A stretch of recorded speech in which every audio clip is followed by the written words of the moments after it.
Tractor দ্বারা cultivation ও মালামাল পরিবহন ডেমনস্ট্রেশনের পূর্বে যেসব নিয়মাবলী অনুসরণ করবেন। নির্ধারিত ট্রাক্টরের সাথে ইমপ্লিমেন্ট নির্বাচন করতে হবে।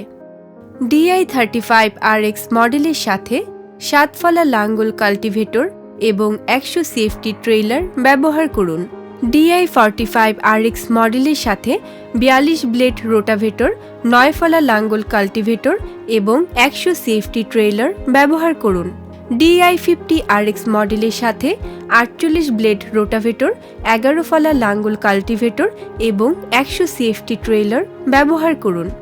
DI60mm সুপার মডেলের সাথে 120 CFT ট্রেইলার ব্যবহার করুন। DI60RX মডেলের সাথে 54 ব্লেড রোটাভেটর, 13 ফলা লাঙ্গল কাল্টিভেটর এবং 150 CFT ট্রেইলার ব্যবহার করুন। ডেমনস্ট্রেশনের পূর্বে ট্রাক্টর ও ইমপ্লিমেন্টে যেসব বিষয়গুলি চেক ও অ্যাডজাস্টমেন্ট করতে হবে। কাল্টিভেশনের সময় সামনের ও পিছনের চাকার এয়ার প্রেসারের ক্ষেত্রে সামনের চাকা 24 থেকে 26 PSI এয়ার প্রেসার অ্যাডজাস্ট করুন। পেছনের চাকা 10 থেকে 12 PSI এয়ার প্রেসার অ্যাডজাস্ট করুন।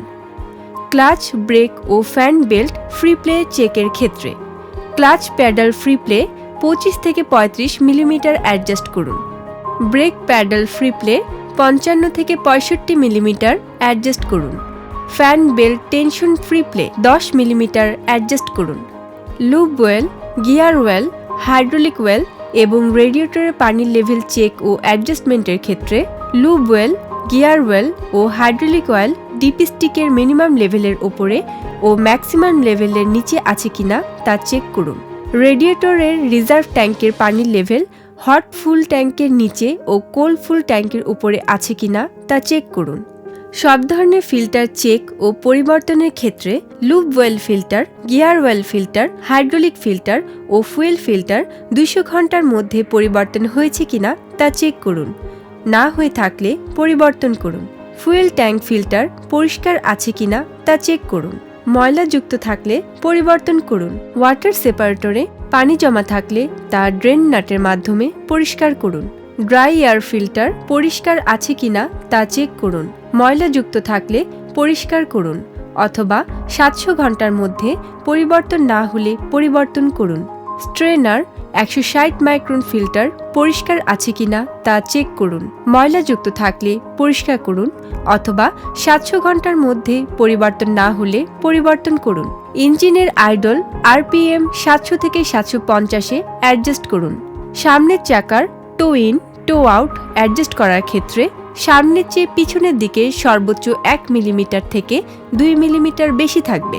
পিসি ও ডিসি লিভার অ্যাডজাস্টের ক্ষেত্রে ইঞ্জিন আইডল অবস্থায় পিসি ও ডিসি লিভার সামনের দিকে ডাউন রাখতে হবে। ডিসি লিভার আস্তে আস্তে পিছন দিকে নিতে হবে। যখন রোটাভেটর আস্তে ঝাঁকুনি দিবে তখন ডিসি লিভার সামনের দিকে 1 ইঞ্চি ডাউন করে লক করুন। সাইড বার দুটি সমান্তরালভাবে সেট করতে হবে যেন রোটাভেটর সমান্তরালভাবে ওঠানামা করে। চেক চেইন ফ্রি প্লে 0 করতে হবে। টপ লিঙ্ক জমির অবস্থা অনুযায়ী সেট করার ক্ষেত্রে শক্ত মাটির জন্য নিচের হোল ব্যবহার করুন। তুলনামূলক কম শক্ত মাটির জন্য মাঝখানের হোল ব্যবহার করুন। নরম মাটির জন্য ওপরের হোল ব্যবহার করুন। মাটি বেশি ফিনিশিংয়ের জন্য রোটাভেটর স্পিড চার্ট অনুযায়ী হাই স্পিড পিনিয়াম ব্যবহার করুন। রোটাভেটরের ব্লেড 50 থেকে 60% ক্ষয়প্রাপ্ত হলে ডান এবং বাম পাশের ব্যালেন্স 1 ইঞ্চি উপরে অ্যাডজাস্ট করুন। দক্ষ অপারেটর নির্বাচন করুন যাতে কাল্টিভেশন ও মালামাল পরিবহনের ক্ষেত্রে সে পারদর্শী হয়। জমি নির্বাচনের ক্ষেত্রে ভেজা জমি হলে অবশ্যই 6 থেকে 8 ইঞ্চি পানি জমিতে আছে কিনা তা দেখে নিন। শুকনো জমি হলে ট্রাক্টরের চাকা স্লিপেজ করবে না এমন জমি নির্বাচন করুন। কাল্টিভেটর ট্রাক্টরটি জমির উপর নিয়ে গিয়ার নিউট্রাল করুন। ব্রেক প্যাডেল লক খুলে দিন। ইঞ্জিন স্টার্ট করুন। পুরোপুরি ক্লাচ করুন। পুরোপুরি ক্লাচ অবস্থায় হ্যান্ড এক্সিলারেটরের মাধ্যমে RPM 1800 থেকে 2000-এর মধ্যে রাখুন। এবার চাষের পিটিও গিয়ার অন করুন এবং ক্লাচ আস্তে আস্তে ছেড়ে পিসি লিভার আপ অ্যান্ড ডাউনের মাধ্যমে চাষ শুরু করুন। কাল্টিভেশনের সময় পায়ের এক্সিলেটর কোনো ক্রমেই ব্যবহার করবেন না। 7 ফলা এবং 9 ফলা কাল্টিভেটর লাঙ্গলের মাস্ট হাইট 22 থেকে 24 ইঞ্চি এবং টোটাল হাইট 42 থেকে 44 ইঞ্চি আছে কিনা তা চেক করুন। 11 এবং 13 ফলা কাল্টিভেটর লাঙ্গলের মাস্ট হাইট 24 থেকে 26 ইঞ্চি এবং টোটাল হাইট 44 থেকে 46 ইঞ্চি আছে কিনা তা চেক করুন। 13 ফলা কাল্টিভেটর লাঙ্গলের মাস্ট হাইট 26 থেকে 28 ইঞ্চি এবং টোটাল হাইট 46 থেকে 48 ইঞ্চি আছে কিনা তা চেক করুন।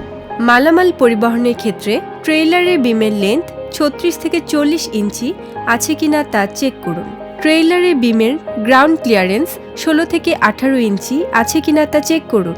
সামনের চাকার এয়ার প্রেসার 26 থেকে 28 psi আছে কিনা তা চেক করুন। পিছনের চাকার এয়ার প্রেসার 16 থেকে 18 psi আছে কিনা তা চেক করুন।